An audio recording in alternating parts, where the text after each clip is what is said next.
So we've discussed a number of problems that you might encounter from the perspective of security. Let's take a look now at what some of the causes might be.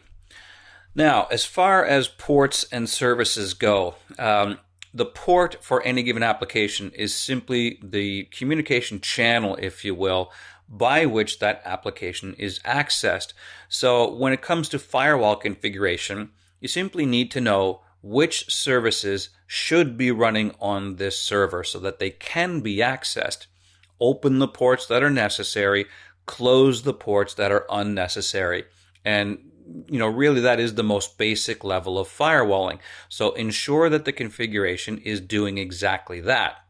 Now, with the ports that are open, that does present an avenue of attack. So you can also implement packet filtering on the open ports so that we can, go another step further, add that extra layer so that even if the port is open, we can, let's examine those packets for valid content, valid addresses, valid information, things like that. So it's always a matter of just being aware of what's acceptable, what's not acceptable. And the same thing goes for your services. Any kind of service that is required, you want to ensure that it is running. Any service that is not required, you want to ensure that it is not running. And you want to keep an eye on that because somebody might maliciously get into the environment and stop a service and or start one that should not be running. So it's always a matter of just keeping on top of things and making sure you know what should be and what should not be running on any given server.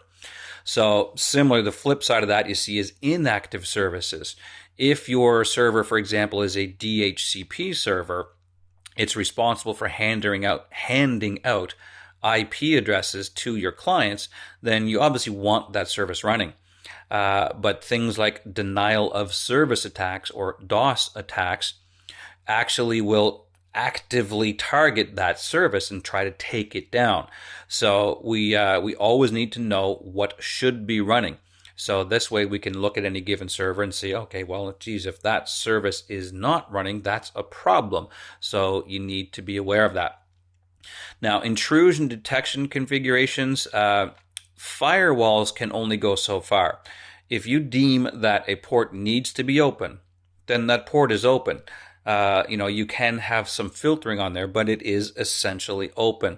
So if somebody does compromise your environment over a port that is open, the firewall doesn't really do much in terms of preventing that packet from crossing the firewall. Network intrusion detections can do exactly that. They can literally monitor and learn what the normal traffic is supposed to look like. And when they see something that appears to be abnormal, they can actually alert you that this just happened and it seems to be out of the ordinary. So they're a little more thorough in terms of at least letting you know what's happened. Firewalls in and of themselves don't really have those alerting capabilities, whereas network intrusion devices can flat out say, this looks suspicious, and I'm going to, for example, send an email off to the administrator so that they're actually notified, and then they can, of course, investigate that to determine if it was an attack or maybe it was just an anomaly. But obviously, both of those things need to be configured correctly. They're things you always need to keep on top of. And again, just making sure that you have that overall picture of what we should have versus what we should not have.